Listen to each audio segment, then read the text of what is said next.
sun get up, and I have been calling this Greeny's NFL Draft Prep. I host the draft in April, and what I do is I bring people like Mel Kiper into the conversation, and it's like cheating. I just get everything I need to know. And by the way, am I the only one who notices how tan Mel looks? Mel has obviously been out on the boat, taking the granddaughter for crab cakes and enjoying his orange crushes, so you look relaxed and ready to go. Let's dive right in, Mel. I know you love Penn State quarterback Drew Aller. What do fans need to know about him? Love this team. They're my national championship pick, Greeny. I think you look at Drew Aller, an LTP, he looks the part. He's going back. Smart move to go back. Now he has receivers who can get open. Keep in mind, final 4 games of last year, he was below 60%. Guys couldn't get separation. The new wide receivers, and he's got 2 young tight ends as well. A heck of an offensive line, and Singleton and Allen in that backfield. So this offense is ready to roll with Drew Aller this year. He could be in line to be a top 10 pick, maybe one of the top 2-3 picks overall. Let's talk about a few other quarterbacks who might meet that standard. One of them is Clemson's Cade Klubnik, getting set to play a huge game against LSU. What do fans need to know? Yeah, 28 starts, and he's an athlete. The RPOs, he can run. He can beat a defense with his legs. 43 touchdowns he accounted for last year. Only 6 picks. 7 of those were rushing touchdowns. He's to show he can make those NFL throws, power the ball down the field. As a collegiate quarterback, he's a heck of a leader. He's getting Antonio Williams as a go-to wide receiver to get the ball to. And then he's going up against LSU, which has Garrett Nussmeier at quarterback. I've heard so many differing thoughts on him. What is your evaluation of him right now?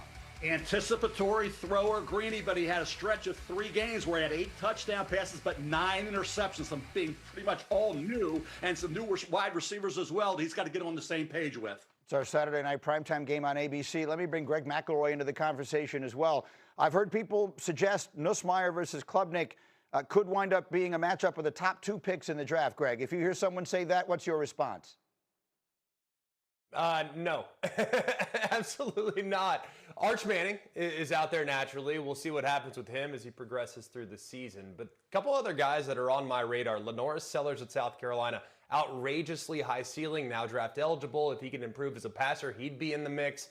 And then one other guy I just want to sprinkle in there in the event in which he has a big season, Sam Leavitt at Arizona State.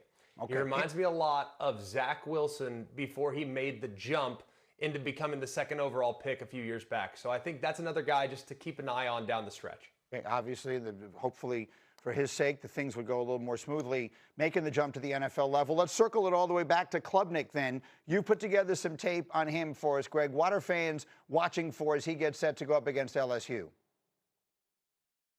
Well, I love so much the athleticism that Mel just referenced, but I also love the way he throws on the move. And this is against an LSU team that's really aggressive and supposedly has improved greatly rushing the passer. I love this. This is an RPO. Another thing he does is makes great decisions. RPO, look at the safety there. He knows it's going to be taken away. What does he do? He tucks it immediately and goes right through the hole that the running back would have gone through, and it leads to a really big play. It's a great decision there in the red zone when the windows are tight and the questions happen faster. I also love, too, how he can negotiate some defenders. He moves immediately, whiff up front, it happens. Look at the throw and the placement and the accuracy, high and outside. Makes a great play, and I love this one as well. Similar situation. He sees those tackles get set too vertical. He escapes north and south, buys some time, and gets away from a defender.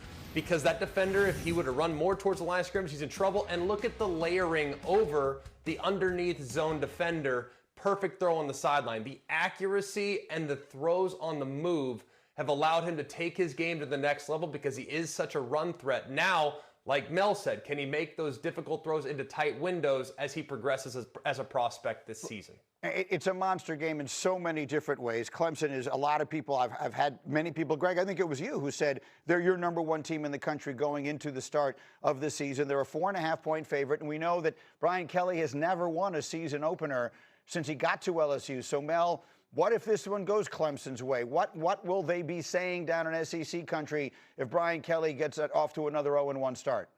Well, it's time to recover. Clemson's a good football team. They do it the old school way. It's like Albuquerque for the LA Dodgers, right? Develop your own players, right? Groom them, get them ready. The culture in that locker room was tremendous. We already talked about Woods and Parker on that D-line. You got Brown, you got Woodaz, you got a secondary led by Terrell. Blake Miller came back on the offensive line to tackle. There's continuity there. They're not going to the portal. They're developing and being loyal to their recruits. This team is ready. They're at home, where crowd noise is going to be a factor. Night game down at Clemson. Nussmeier's got that rebuilt offensive line. So this is going to be a real challenge for Nussmeier and LSU against a Clemson team that on paper looks a little bit better.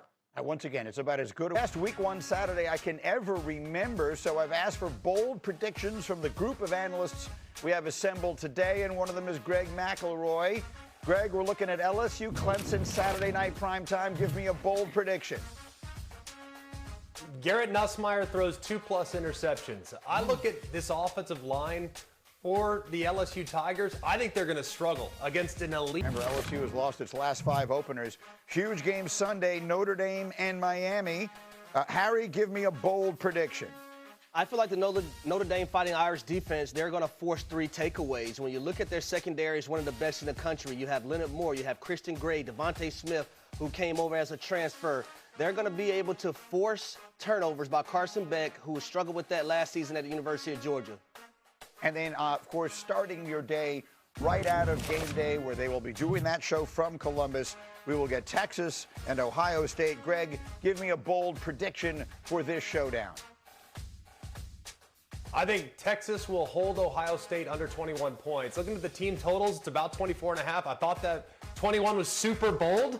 I think this defense will come to play. If you look last year at how they defended, they did score 28. Ohio State did in the matchup against Texas, but that was on a fumble return to the house late in the game. I look at this defense. They're going to bracket Jeremiah Smith. He had 1 catch for 3 yards in this matchup back in January.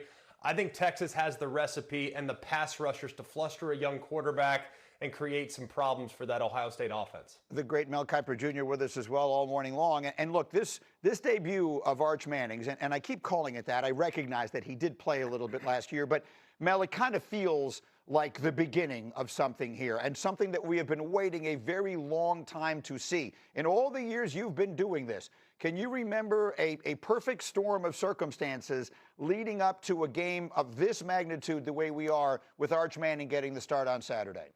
No, I cannot. That's 48 years of doing this. And I think with Arch, you talk about the hype. We talked about Heisman Trophy, national championship, right? And #1 pick in the draft. That's a big ask for a quarterback's only thrown, 12 passes after September of last year, 95 career pass attempts going into this season. That's an incredible amount of pressure on this young man. I know he can handle it, and Texas can recover even if they lose this football game. And he's only going to have a minimal amount of starts. I mentioned Mitchell Trubisky, Trey Lance, Mark Sanchez, Anthony Richardson. You want a quarterback to have those 24+ starts. He's not going to get to that number. So I don't expect him to be in this draft. That's not the Manning way. So it's not all about this game in terms of the evaluation process. He's still a young quarterback. So maybe his 3rd start, first against a big-time opponent who happens to be the defending national champions, who have a ton of pride that's on their field at high noon, with Matt Patricia as the new defensive coordinator taking over for Jim Knowles, who's now at Penn State. And people say, well, they lost 8 starters. This defense not very good. Kenyatta Jackson Jr. is a great defensive end.